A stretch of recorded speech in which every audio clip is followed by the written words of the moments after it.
Oh That's yeah, I mean yeah. we're sitting on top of a bubble right now, just We waiting are? for it. Oh yeah, Yeah. we're just waiting for it to burst. It's a hot word, right? Co-working is being used to describe everything, Yeah. and it's really not everything, but it's just kind of.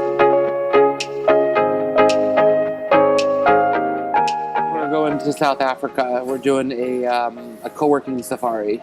Mhm. So for 2 weeks, we're gonna have go to 3 different co-working spaces, and then we've got like a rental house out in the bush, so with Wi-Fi. Wow. So if you want to do work during the day, you can, and Yeah. then go see the animals in the evening. So Yeah. it should be fun. You're going up to South Africa Yeah. in the middle of God knows where. Otherwise, you're in the digital space, right? You're completely digital. Otherwise, Pretty And- much, yeah. And this brings to my mind the question that, do you really think that we'll in the future actually require real estate for us to work, or do you think we'll go 90% digital? So I'm a big believer in the concept of space as a service, right? And so we need space to educate, space to collaborate, space to celebrate, space to focus. And so while right now we're witnessing this exponential growth of shared workspace, I think what we're going to really start seeing is more shared space. And so if you need to focus, there might be some brands or concepts that allow you to drop in for an hour or two, right? And get your task done and then go back to whatever you're doing the rest of the day. Right. But there was always going to be a need for space for meetings, right? And so, I mean, I think there's going to be more digital work, but that said, I think that there's always going to be some amount of physical space needed. And most of your consumers of your blog and otherwise the other services that you offer, do you see an increasing number of freelancers and startups, or is it equal balance of freelancers versus people who are actually working in large corporate organizations? So I think that we're seeing a shift right now to the focus of the remote worker, right? I think digital nomads and freelancers and location independent workers, not that we've hit the peak, Right. but they're kind of like the early adopters, right? And so now we're getting ready to do the hockey stick. And I really think that the largest amount of growth right now is remote teams. Right. You've got these large companies that are downsizing their real estate holdings and their liabilities. And you've got teams of 1,000, 2,000 people that now can work anywhere, but maybe during specific times. So I think remote work most definitely is So going the to be a large need percentage. for real estate is probably going to come down. I think it already has in certain Oh industries. yeah, I mean Yeah. we're sitting on top of a bubble right now, just We waiting are? for it. Oh yeah, we're just waiting for it to burst. If you go and take a look at any of the commercial real estate in any suburban market within the U.S., the vacancy rates are climbing. Right. And I mean, that could be said for some of the central business districts and the urban areas. But yeah, in the suburbs, they have more space than they know what to do with. In a way, and I see I think the growth of two types of co-working spaces. One is for these big boys actually moving into large floor plates, and the other is these smaller kind of niche boutique kind of co-working spaces which are kind of promoting the startups and entrepreneurs and freelancers. I think which is very to me, I think that's kind of like the future, because you're not only co-working, you're actually co-creating solutions, aren't you? Correct. Yeah. I mean, I would most definitely avoid focusing on startups, right? I think we've hit peak startup momentum right now, but niche industry is where small, privately owned co-working spaces are going, right? Right. There's shared kitchens for food trucks and for home-based food businesses. There's space in Washington, D.C. for small businesses that do government contracting. Right. So they might get a large government contract, and now the people that are in that space can share on the contract, right? Because they're either veteran-owned businesses, minority-owned businesses, or women-owned businesses. There's this draw for similar industries or To get together. And that's really where I think the potential for long-term sustainability is. If you want to be a small privately owned co-working I space. think so. Otherwise, you have this kind of general co-working spaces, and you say, okay, we have collab spaces, we have places for meetings, and you please collaborate, and something will come out of it. Which I think is kind of overrated, isn't it? Like, collaboration for what? I don't know this other guy, and there's no alignment in terms of business. Yeah. So I'd rather be with somebody who's from the same tribe. Yeah.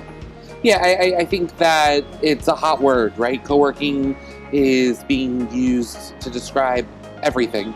Yeah. And it's really not everything, but it's just kind of the one word that everyone kind of understands. And I think that, when we work with smaller operators, focusing on what you specifically do just helps you provide a better value proposition to the customer. When you're selling just Wi-Fi and desks, everyone can sell Wi-Fi and desks. Right. So that's why it's a little bit more difficult for them to compete with the big guys. Right. This entire shift towards co-working spaces was, I think, largely led by the fact that the number of startups and freelancers has been increasing over the years. I think it was about 7 to 8% in 1977 in the US. Today it's up to about 35 to 40%. Yeah. I'm not sure if this is driven by the fact that jobs are getting lost to robots and algorithms. Do you think that's the reason which has kind of driven this whole movement? It's most definitely a factor, right? So for sure, there's plenty of jobs that are being eliminated due to technology. That's just a given. It's been happening since the Industrial Revolution. I think what's combined with that is, in the US at least, a perspective of like what work should be and what work could be, right? And so right now, there's a generation that was basically sold a lie, right? If you go to college and take out however much money you can take out and you graduate with a degree, you'll end up with a job. And it's just not... It's a big lie, yeah. It's a big lie. And so now you've got this workforce that's in debt, that's taking jobs that they don't want to take or that they shouldn't be taking because they have to. And I think that they're starting to realize that they can do something on their own, right? And maybe relocate temporarily overseas to reduce their cost of living. So I think that it's like a combination, right? It's the perfect storm. Yeah. You've got job loss through automation. You've got, a workforce that is unsatisfied with the current offerings. Yeah, I mean, the kind of advancement that we've made in AI and biotechnology, theoretically, it is possible for us to look at a future where man has nothing to do, there's no work to do. But of course, the governments will not allow that because of various reasons. Have you ever thought about this? What kind of workplace we are looking at in, say, 2050? Yeah, I can't even begin to imagine.